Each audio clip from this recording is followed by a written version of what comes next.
करो।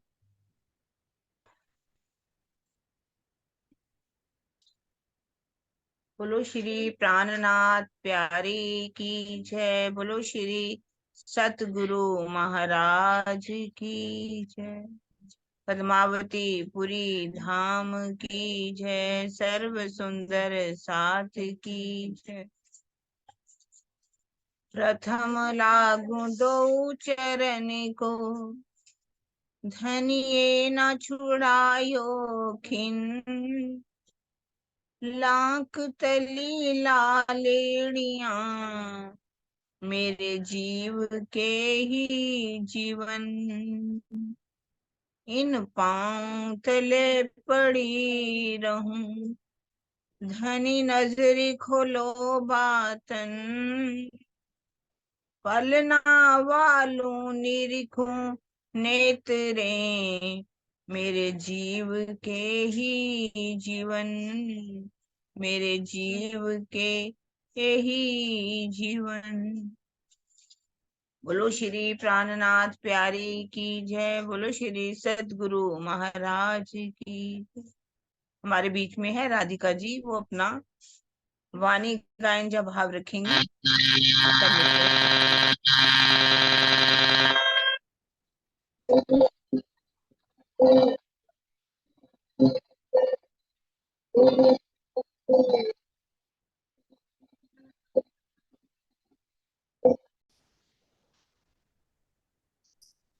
बोलिए श्री प्राणनाथ प्यारे की जय। बोलिए श्री सद्गुरु महाराज की जय। बोलिए श्री पन्ना धाम की जय। सभी सुंदर साथ को मेरा प्रेम प्रणाम जी। मैं कीर्तन भाव रख रही हूँ। अब कहूँ रे इश्क की बात, इश्क शब्दातीत सख्यात। अब कहूँ रे इश्क की बात, इश्क शब्दातीत सख्यात।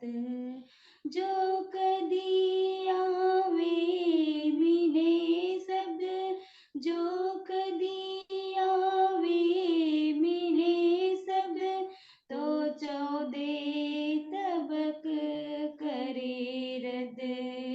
अब कहूँ रे इश्क की बात, इश्क शब्दातीत सख्यात।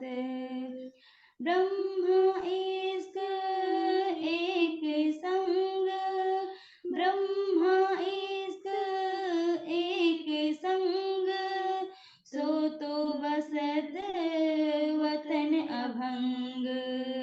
ब्रह्म इश्क एक संग, सो तो बसत वतन अभंग। ब्रह्म सृष्टि ब्रह्मा एक अंग, ब्रह्म सृष्टि ब्रह्मा एक अंग। ये सदा आनंद अतिरंग। अब कहूँ रे इश्क की बात, इश्क शब्दातीत सख्यात। अब कहूँ रे इश्क की बात, इश्क शब्दातीत सख्यात। प्रेम आप पर ना लेके, प्रेम आपे पर ना लेके, बिना धनी कछु ना देखे। प्रेम राखे धानी को संग, प्रेम राखे धानी को संग, अपनों भी ना देखे अंग, अपनों भी ना देखे अंग।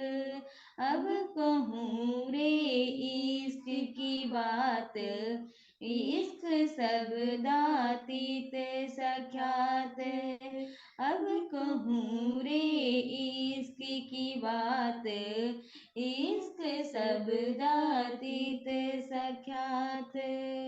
जब प्रेम हुआ प्रांगल, जब प्रेम हुआ प्रांगल, अंग आया धाम कबल। जब प्रेम हुआ प्रांगल, अंग आया धाम कबल।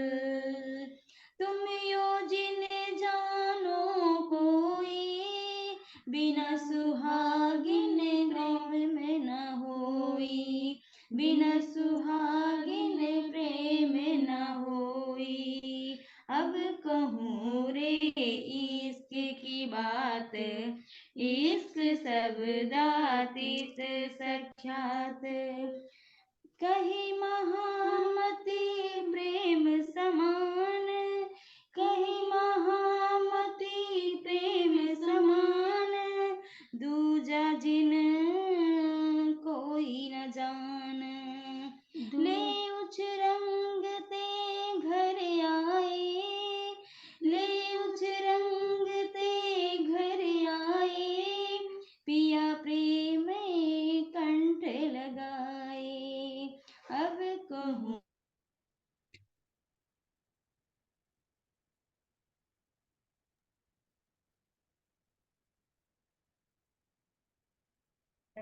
शब्द बोध सबक करे रद। अब कहूँ रे इश्क की बात, इश्क शब्दातीत सख्यात, इश्क शब्दातीत सख्यात। बोली श्री प्राणनाथ प्यारे की जय, बोली श्री सद्गुरु महाराज जी की जय। ये वाणी भाव परिक्रमा से है, मैंने कीर्तन बोल दिया था, सॉरी, प्रणाम जी। बहुत सुंदर। आवाज में थोड़ी प्रॉब्लम थी, बाकी बहुत सुंदर गाया राधिका। अच्छा लगता है। ये प्रकरण ही परिक्रमा ग्रंथ की सबसे पहली चौपाई है। अब कहूँ रे इश्क की बात, इश्क शब्दा तीत साख्यात, जो कदी आवे मीने शब्द, 14 तबक करे रद। बहुत ही सुंदर, बहुत अच्छा भाव। अब हम शुरू करते हैं अपना वाणी मंथन सागर ग्रंथ तीसरा श्रृंगार राज्य का। प्रणाम जी। प्रणाम जी दीदी, शुरू करते हैं।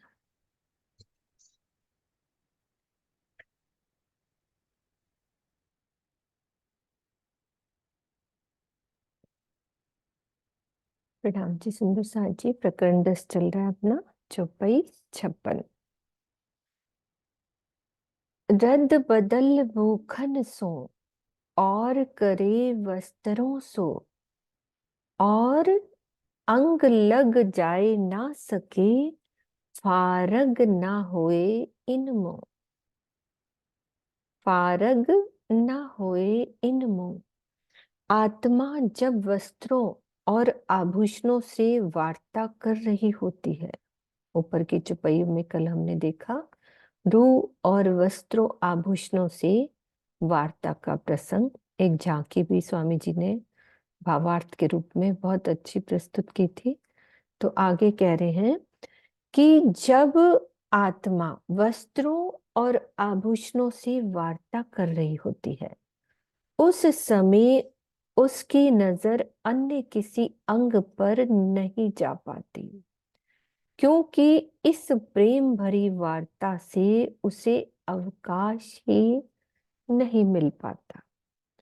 ये शब्द देखो, फारग ना हुए इनमें, कि उसे अवकाश यानी कि वहां से टाइम ही नहीं मिल पाता कि और आगे जा सके, क्योंकि वो बातें चल रही होती हैं वस्त्र और आभूषणों से रोकी।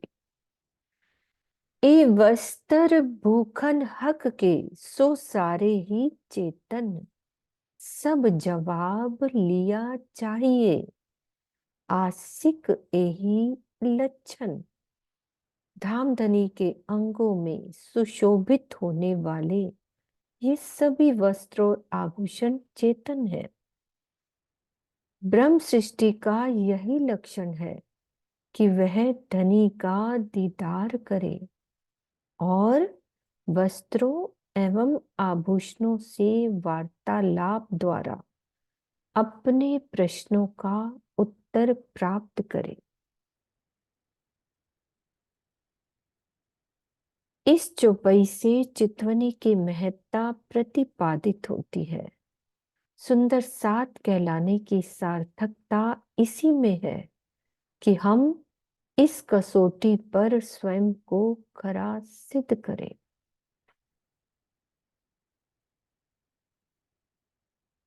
आसिक एही लक्षण सब जवाब लिया चाहिए।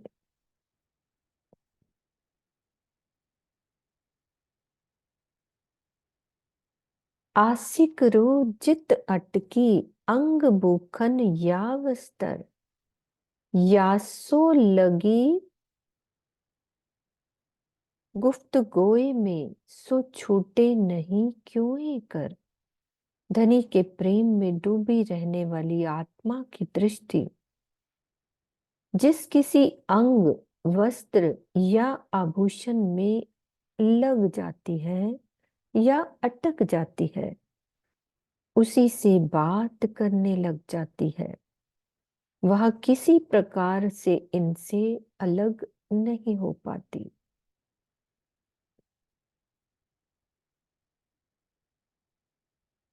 इश्क बसे सब अंग में, सब विद देत है सुख। कई सुख हर एक अंग में, सो कहो न जाए या मुख। श्री राज जी के सभी अंगों में इश्क ही इश्क बसा हुआ है। इसीलिए सभी अंग हर प्रकार से प्रेम का सुख देते हैं। प्रत्येक अंग में अनेक प्रकार के सुख विद्यमान हैं, जिनका इस मुख से वर्णन हो पाना संभव नहीं है। किस प्रकार से है? भावार्थ में बता रहे हैं कि प्रत्येक इंद्रिय में सभी इंद्रियों के गुण होने से सभी प्रकार के सुख निहित होते हैं। उदाहरण के लिए, आंखों से केवल देखने का ही सुख नहीं, बल्कि इससे स्पर्श, रस, श्रवण तथा सूंघने का भी सुख प्राप्त होता है। हाँ जी किरण दीदी, ये थोड़ा सा क्लियर कर दो। इंद्रियों के गुण, आंखों का उदाहरण दिया है।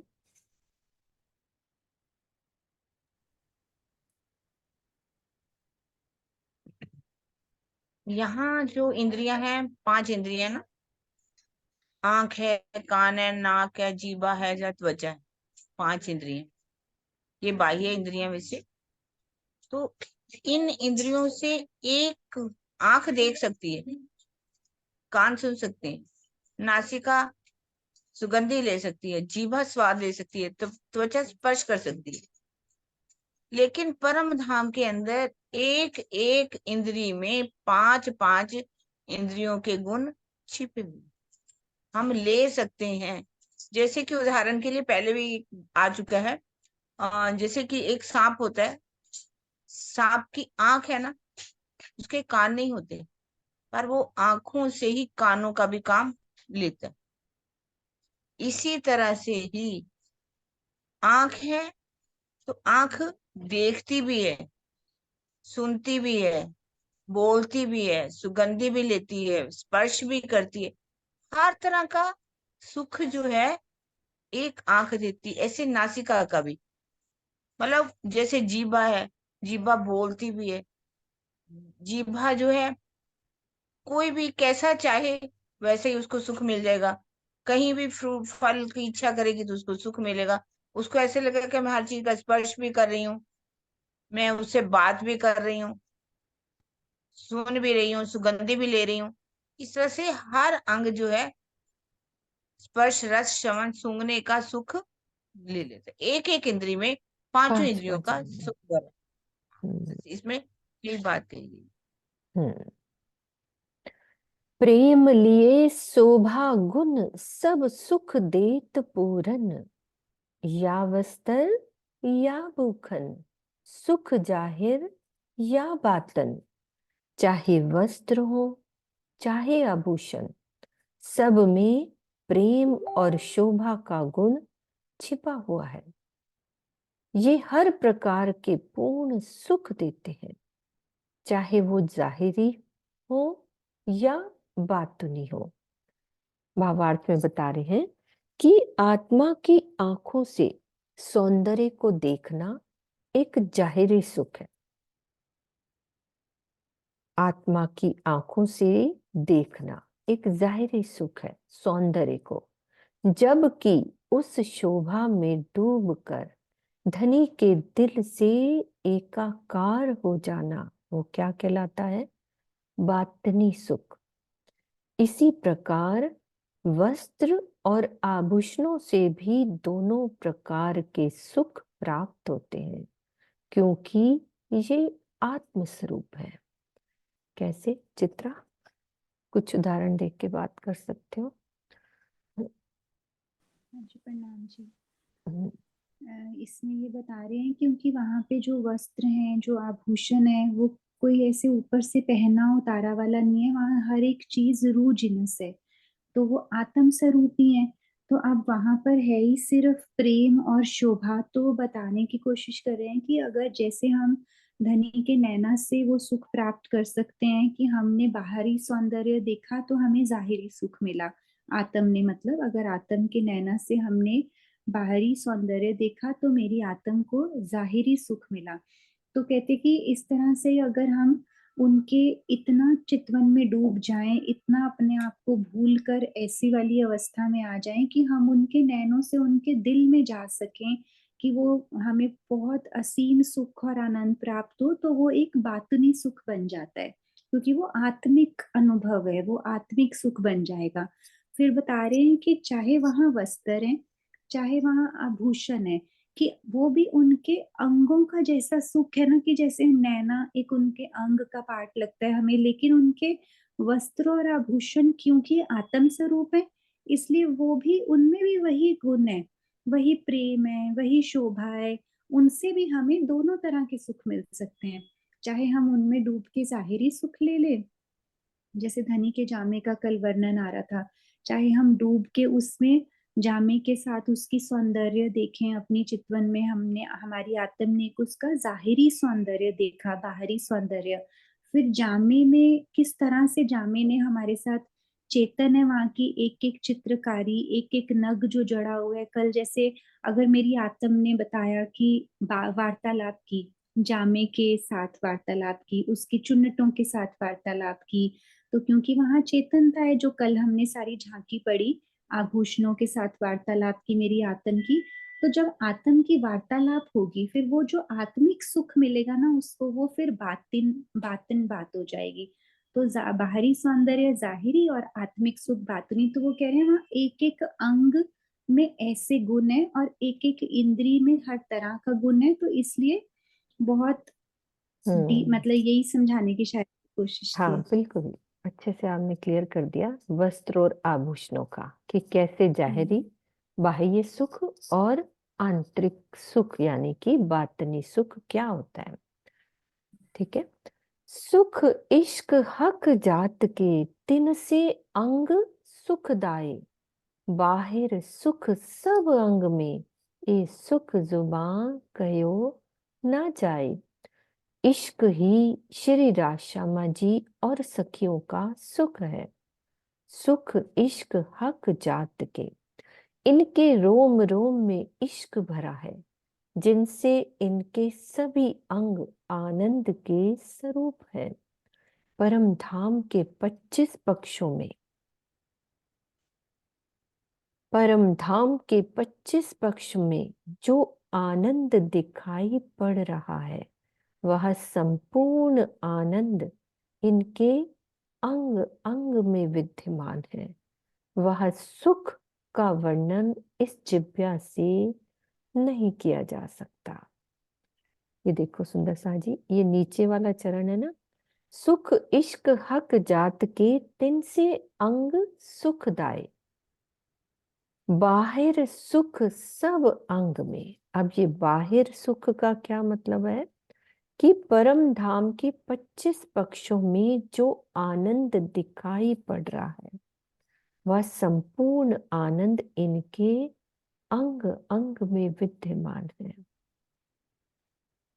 कैसे दीदी? ये थोड़ा मतलब मेरे को अंदर से क्लियर नहीं हो रहा कि बाहिर सुख सब अंग में, इस सुख जुबां कहो न जाए।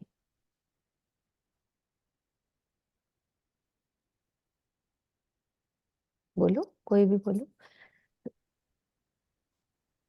किरण आंटी बोल रहे हैं। हाँ जी किरण दीदी। आंटी जी आप चित्र बोलो। हाँ बोलो चित्रा, आप बोलो। हाँ जी, तो मुझे ऐसे लग रहा है कि इसमें बताया है कि जैसे अब राजी और इश्क ही श्री राजश्यामा जी और सखियों का सुख है, क्योंकि हमें वहां पे हमारा आहार ही इश्क है। ठीक है, तो इनके रोम रोम में इश्क भरा है, जिससे इनके सभी अंग आनंद के स्वरूप है। अब यहाँ इनके है कि हक के रोम रोम में इश्क भरा है, क्योंकि हम हक की जात हैं। लेकिन वो जो इश्क है वो राज्य के रोम रोम में भरा हुआ है, जिससे इनके सभी अंग आनंद के स्वरूप है। जिससे इनके सभी अंग आनंद के स्वरूप है। आंटी आप ही एक्सप्लेन कर दो। हाँ मुझे ना यहाँ तक तो क्लियर हो गया। हाँ जी आशी दीदी बोलो। बाहिर सुख सब अंग में, है ना, यहाँ अटक गई कि बाहिर सुख सब अंग में, सब इस सुख। अंग में। प्रणाम जी, मुझे तो लगता है सब अंग की बात करती ना। हम्म, पहले हक जात के कॉन्सेंट्रेट कर दिया राज्य शर्मा जी सखियों पे, लेकिन ये भी तो बताते हैं ना कि हक जात पूरे परम धाम का हर कोना कोना, हर पक्ष कन कन हक जात है। तो बाहर हम्म, सुख सब अंग में, तो बाहरी, अब हमने उनसे मतलब बाहर वर्ल्ड हकीकत की बात, वाला, हकीकत हकीकत बाहर का वाला सुख, है ना। है ना। तो हाँ इसीलिए सब अंग, स्वामी यहाँ जी पे ने सब अंग। परम धाम के 25 पक्षों हाँ, में। इसी को पढ़ के लग रहा है ना। सब हम्म, अंग का मतलब अब परम धाम के 25 पक्ष ले लिए सब अंग में, हम्म, है ना। ये परम धाम जैसे के जो 25 पद दिखाई दे रहे हैं ना, दिखाई दे रहे हैं। हाँ देखने में जी, हाँ उनमें जी, सौंदर्य, कोमलता, सुगंधि के सब सुख मिल रहे हैं। तो हाँ जी। वही सुख जो है वो वस्त्र हो, भूषण हो, अंग हो, राजी के रोम रोमे, रूहों के रोम रोमे, सखियों के रोम रोमे वही सुख भरे हुए हैं। कण कण में हम्म, वायदत है ना, उसी जी, वायदत की बात होगी। रोम रोम में, कण कण में वायदत है, वही सुख है हर अंगों अब में, यही वस्त्रों बताना में, चाहते हैं भूषण। अभी। हाँ भाई, परम धाम के जाहिरी 25 में पक्ष में भी किया वही गया है ना। सुख है जो हमारे अंदर है। मतलब हम्म, फर्क नहीं है, जितना राज्य के हृदय स्वरूप इश्क है वो सभी में है। सभी में। श्यामा जी और सखियों में है, तो परम धाम के कण कण में भी वही सुख है, वही इश्क है, डिफरेंट नहीं है हम्म, ना। क्योंकि ऊपर की चौपाइयों में आत्म स्वरूप की बात हुई है ना, सब रूह जिनस है, सब आत्म स्वरूप है। हम्म, यहाँ भी तो लिखा है हक जात, हम्म। हाँ जी। हाँ है ना। सभी हो गया ना। ठीक है। ठीक है, हो गया clear, आ हाँ गया, जी। आगे भी आ रहा है, उसी से लिंक ही है। अंग वस्त्र या भूखन सब सुख दिया चाहे, कई सुख जाहिर कई बातन, सब मिल प्रेम पिलाए। है ना। श्री राज्य के सभी अंग वस्त्र और आभूषण, अंग वस्त्र या आभूषण आत्माओं को सभी प्रकार का सुख देना चाहते हैं। सब सुख दिया चाहे। इन सुखों में कई सुख तो जाहिरी होते हैं, है ना, और कई सुख बातुनी होते हैं। इस प्रकार सभी अंग वस्त्र और आभूषण सखियों को प्रेम का रसपान कराते हैं। जैसे ऊपरी वार्तालाप चली ना, उसी से लिंक आगे चल रहा है। तो प्रेम का रस ही आनंद है। प्रेम का रसपान क्या होता है? जो प्रेम से रस मिलता है उससे आनंद मिलता है। श्री राज्य के वस्त्रों, आभूषणों एवं अंग अंग में अनंत सौंदर्य भरा हुआ है, जिसमें डूब कर आत्माएं आनंद में मग्न हो जाती हैं। इसे ही प्रेम का रस पिलाना कहते हैं। इस चौपाई के चौथे चरण का यही भाव है।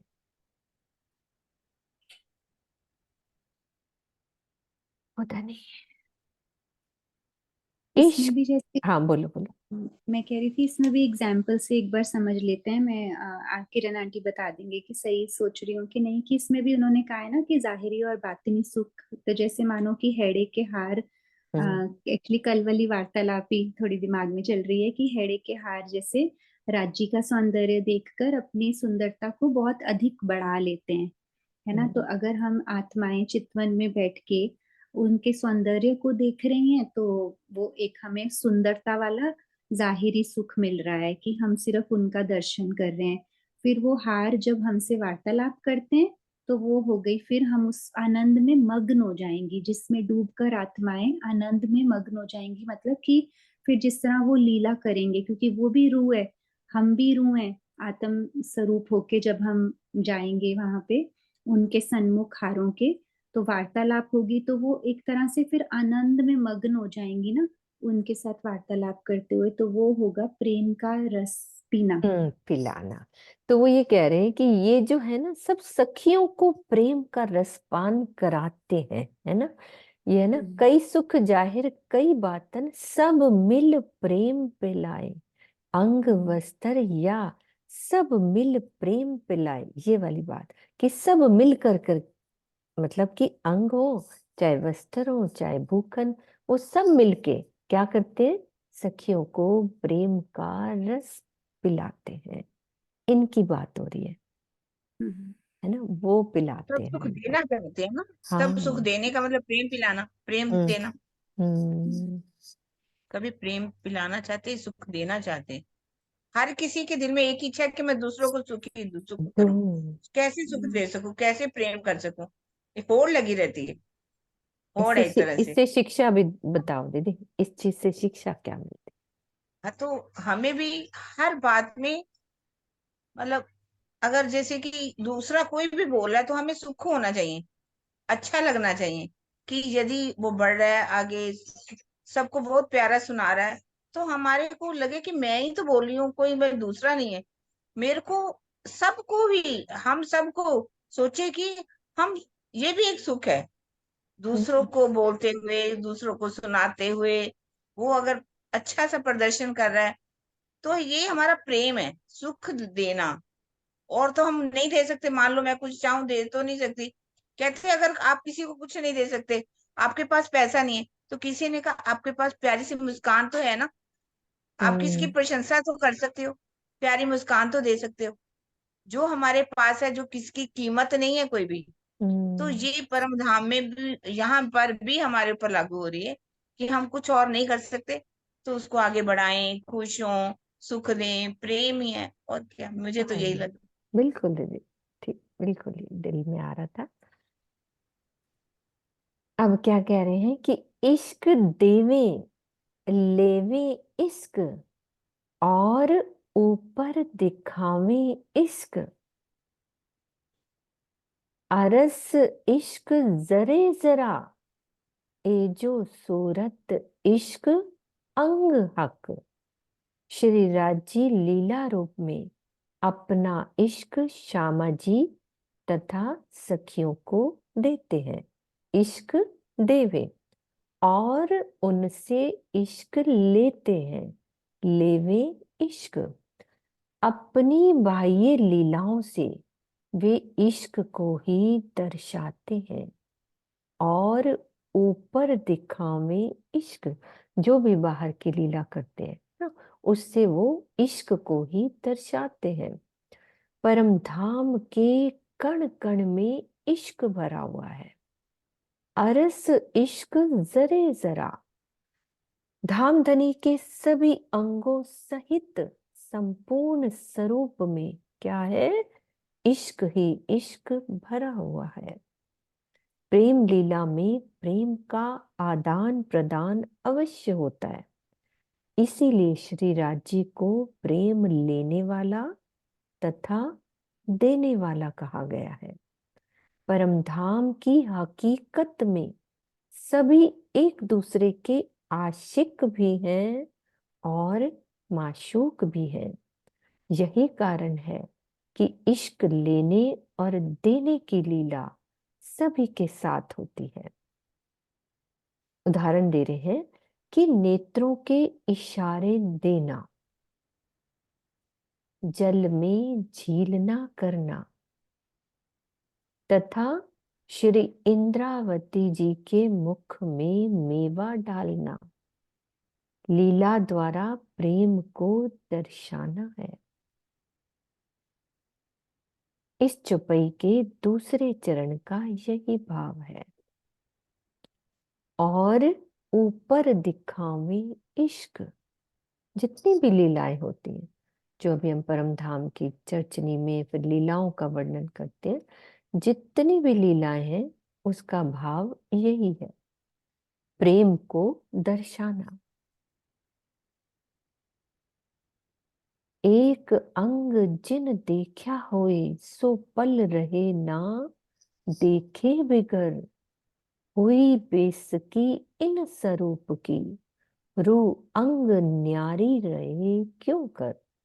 जिस आत्मा ने धामधनी के एक अंग की शोभा भी देख ली होती है, उसे पुनः देखे बिना वह एक पल भी नहीं रह सकती। धनी के उस स्वरूप का साक्षात्कार कर लेने के पश्चात जब वह संशय रहित हो जाती है, तो भला उससे अलग रहने का प्रश्न ही कहाँ होता है।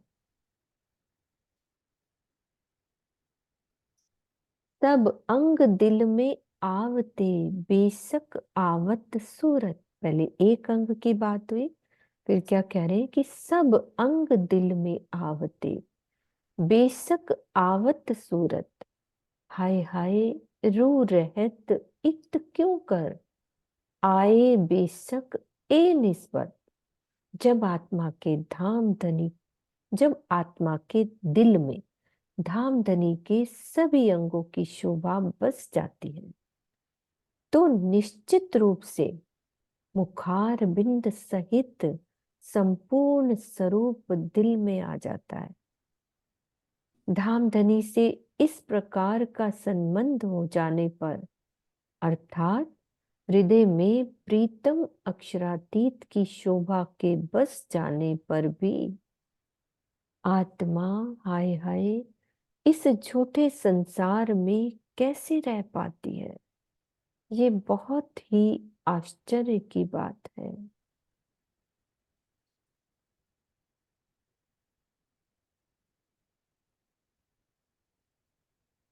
चारों जोड़े चरण के एजो अरस भूखन, ए लिए हृदय मिने आवत स्वरूप पूरन।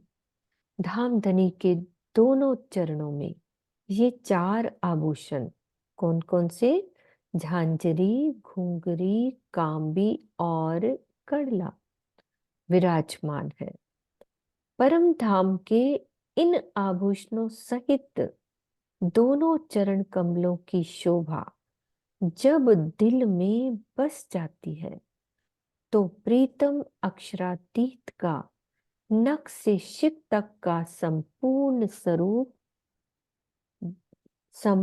स्वरूप भी दिल में आ जाता है। तो इस चौपाई में भावार्थ में कह रहे हैं कि इस चौपाई के कथन को चित्वनी का मूल सूत्र समझना चाहिए। अर्थात धनी के मुखार बिंद की शोभा को आत्मसात करने के लिए क्या करना चाहिए हमें? सर्वप्रथम चरण कमलों की शोभा को अपने हृदय में बसाना चाहिए। ये मूल सूत्र है कि सबसे पहले हम धनी के चरणों की शोभा, वर्णन करो थोड़े से चरणों का।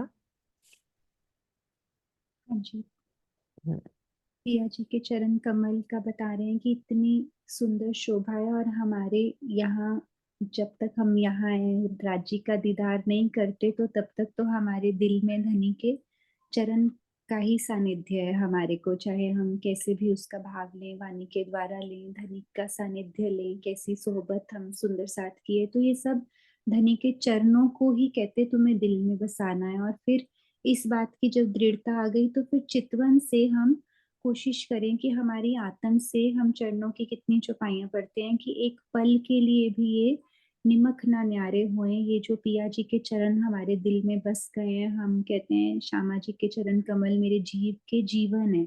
तो इतना ऐसा भाव लेके चितवन में बैठे कि किस तरह राजी बस आपके चरण कमल अब जो मिले हैं अब छूटे ना। तो कहते कि अब जब चरण कमल तुमने दिल में बसा लिए तो पूरा का पूरा स्वरूप ही बस जाएगा। जैसे एक बार सरकाश्री की चर्चा सुन रही थी तो वो कहते मैं कहीं जाऊंगा तो मैं चरण अलग और अपने आप को अलग थोड़ी ना कहीं लेके जाऊंगा।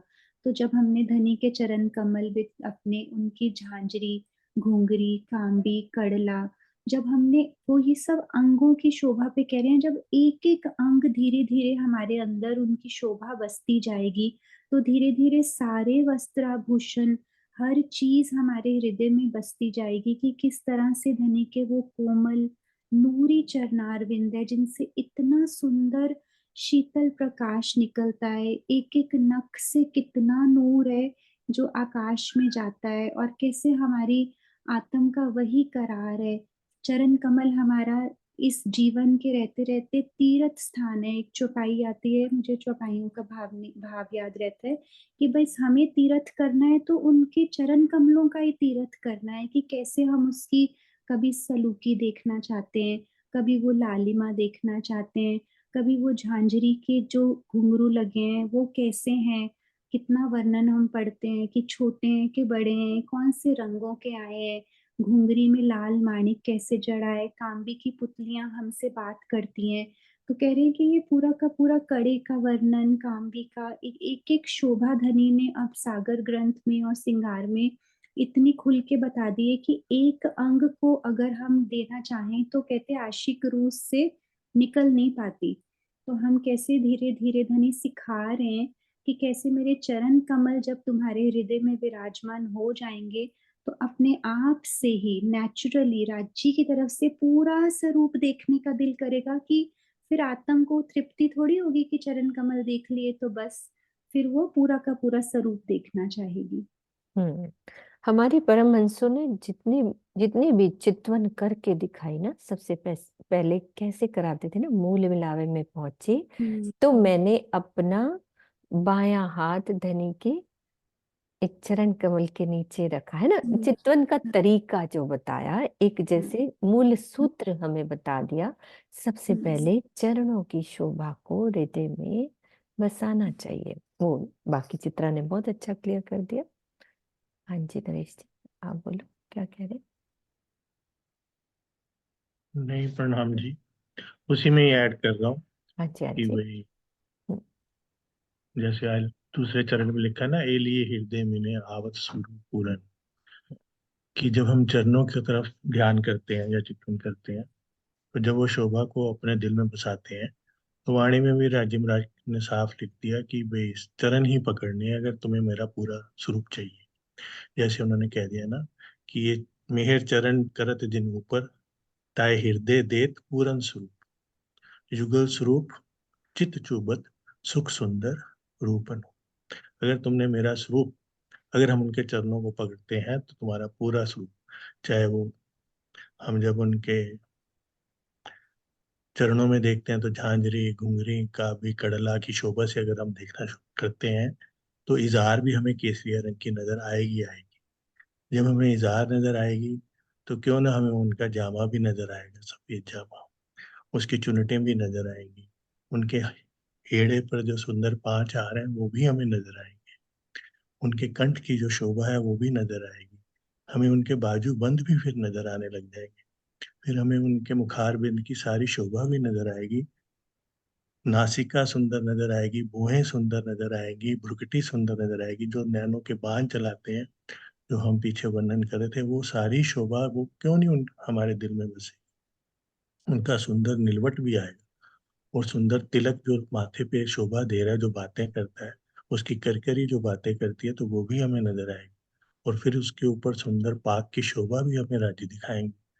उस पाक के ऊपर वो कलंगी, वो दुगदुगी, दुगदुगी में 5 नग लगे, तो वो शोभा सारी दिखाएंगे। और फिर ये कहते हैं कि अंतस्करण आत्म के जब हे रेया समाए, तब आत्म पर आत्म के रेहा न कुछ अंतर है। फिर तुम्हारी पारात्म जैसे मुझे देख रही है, वैसे आत्मा भी देखेगी। तो इन चरणों को हम पकड़े, कानन की शोभा भी दिखेगी, सारी शोभा। और प्रणाम जी। प्रणाम जी। चलते हैं आगे। जो शोभावत इन चरण को, जो शोभावत इन चरण को, ए भूखन सब चेतन, अनेक गुण याके जाहिर और अलेखे बातन।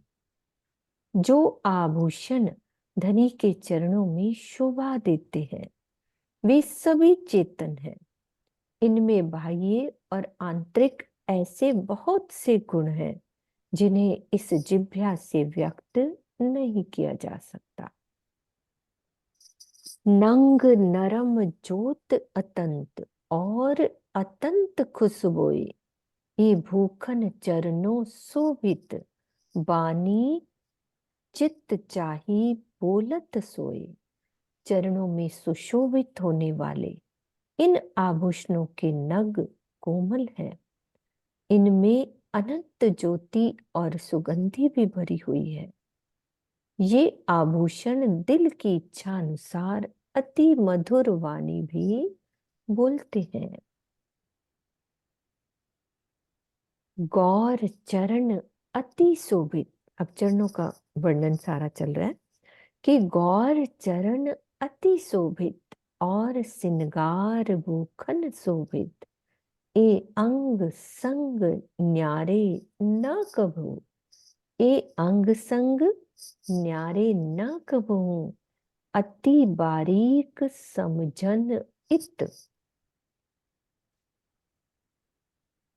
धामधनी के चरणों का रंग बहुत गोरा है और इनकी शोभा भी बहुत अधिक है। चरणों के श्रृंगार में प्रयुक्त होने वाले आभूषण अलौकिक शोभा को धारण कर रहे हैं। ये आभूषण हमेशा चरणों के अंग संग रहते हैं ना। ये अंग संग कभी भी अलग नहीं हो सकते। न्यारे न कभू, ये बहुत ही रहस्यमयी सूक्ष्म बातें हैं जो समझने योग्य हैं। अति बारीक समझन इत, बहुत समझने की बातें हैं कि जो धनी के जो आभूषण है ना चरणों के, वो उनके अंग संग रहते हैं, यानी कि वो अंगों का ही स्वरूप है, अलग नहीं है। वो कि पहनना और उतारना वो कभी नहीं होता, वो अंग संग रहते हैं। तो ये रहस्यमयी सूक्ष्म बातें हैं। फिर बता रहे हैं कि जो परम धाम का प्रत्येक पदार्थ ब्रह्म स्वरूप है, उसका एक कण भी कभी अलग नहीं हो सकता। और जो आभूषण है वो भी आत्म स्वरूप है। वे भी अपने प्राण वल्लभ अक्षरातीत को प्रेम से रिझाते हैं। ऐसी स्थिति में अलग होने की कल्पना भी कैसे की जा सकती है।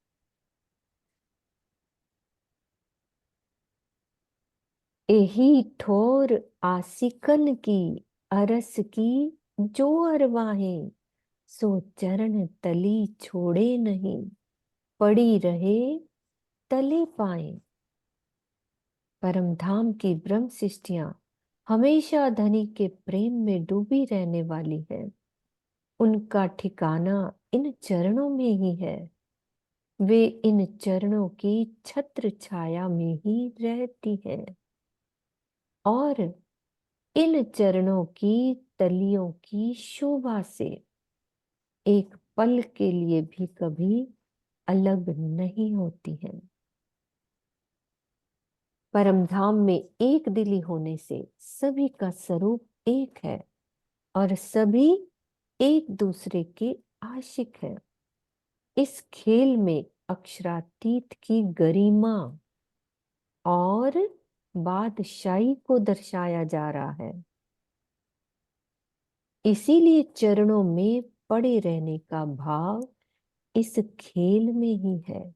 परम धाम में नहीं।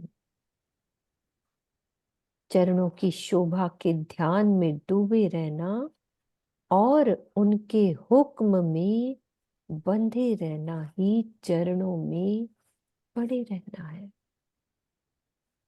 कितने अच्छे से क्लियर कर दिया कि इनका भाव क्या है, कि चरणों के ध्यान में डूबे रहना और उनके हुक्म में बंधे रहना ही चरणों में पड़े रहना, कि जैसे धनी चाहे वैसे भाव से जीवन को व्यतीत करना, तो वो है चरणों में पड़े रहना। जो जानो त्यों रखो, ये भी हो गया ना उनका हुक्म। ये भी चरणों में पड़े रहना ही समर्पण, समर्पण की सीख है।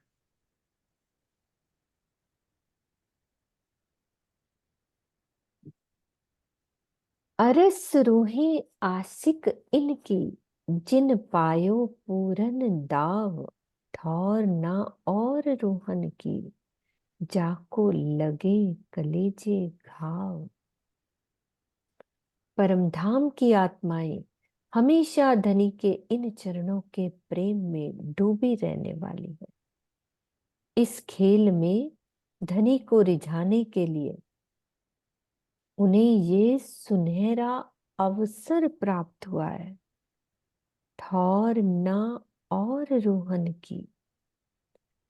इस खेल में धनी को रिझाने के लिए ये सुनहरा अवसर प्राप्त हुआ है। ब्रह्मवाणी से जिनके हृदय में चोट लग जाती है, उन्हें धनी के चरणों के अतिरिक्त ऐसा अन्य कोई स्थान नहीं दिखता जहां पे रूह को शाश्वत प्रेम और आनंद मिल सके। कलेजे में चोट लगने का तात्पर्य ब्रह्मवाणी से संसार की नश्वरता का बोध होना और अपने मूल संबंध की वास्तविक पहचान हो जाना, जिसके कारण धनी के चरणों के बिना एक पल भी संसार में रहना अच्छा नहीं लगता। हाँ जी किरण दीदी।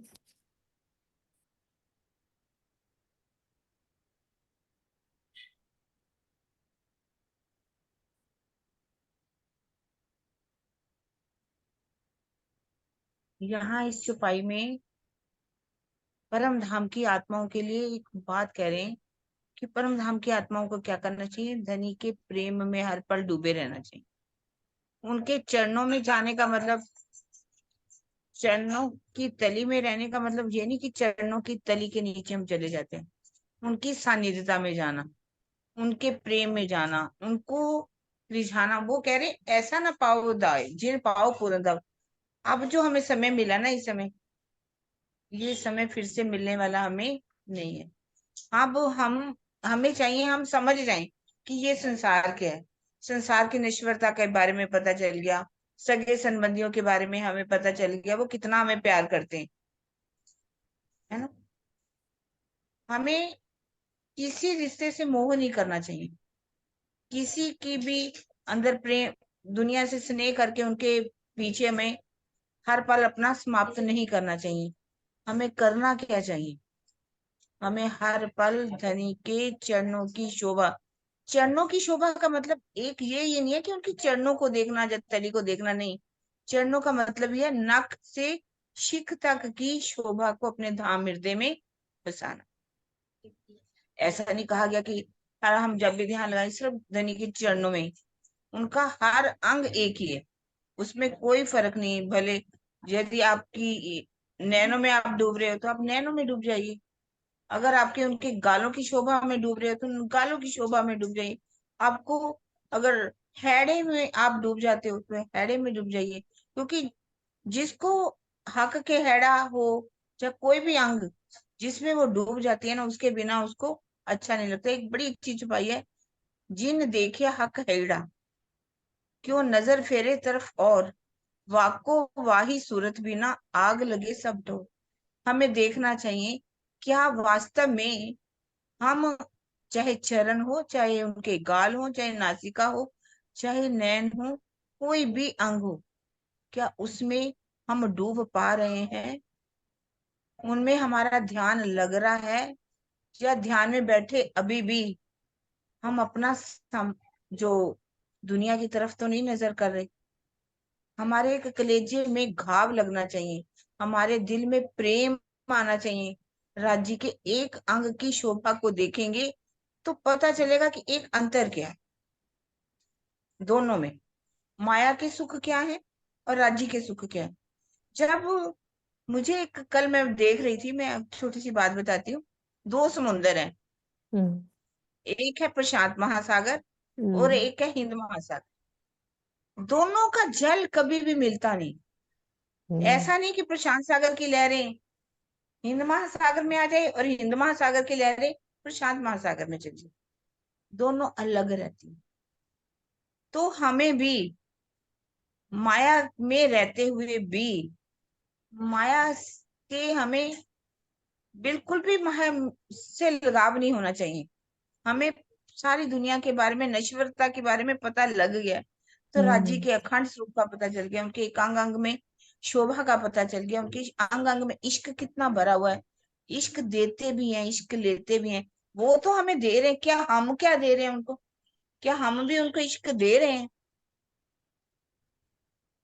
जब वस्त्र भूषण वो राज्य को रिझाना चाहते हैं, अंग राज्य को रिझा रहे हैं, तो हमारा क्या बनता है? हमारी रहनी कैसी होनी चाहिए? हम भी उन अंगों की शोभा में हर पल डूबे रहें। हर पल हमारा ध्यान चितवन के द्वारा उन अंगों में जैसे जैसे डूबेगा, वैसे वैसे, क्योंकि अंग भी किसके बने हुए? प्रेम के रसायन के हैं। रसायन कोई दूसरा तो है ही नहीं, प्रेम का रसायन है। तो वो प्रेम रसायन हमारे अंदर भी आएगा, वो प्रेम हमारे अंदर भी आएगा। हमें ऐसा ही करना चाहिए, प्रेम में डूबना चाहिए, राज्य हाँ के जी, अंगों में डूबना। बहुत सुंदर दीदी, आपने समझा दिया। सुंदर सा जी, चौपाई हम यहीं दोहराते हैं। 7 बजे श्रीवास्तव जी की, महाराज जी की चर्चा है, तो यही चौपाई हम दोहराते हैं। ओके। अरस रोहे आसिक इनकी, नहीं, ये वाली ऊपर वाली चौपाई, सॉरी, है ना। यही ठौर आसिकन की, अरस की जो अरवाहे, सो चरण तली छोड़े नहीं, पड़ी रहे तले पाए, पड़ी रहे तले पाए। बोलो श्री प्राणनाथ प्यारे की जय, सतगुरु महाराज की जय, पन्ना धाम की जय।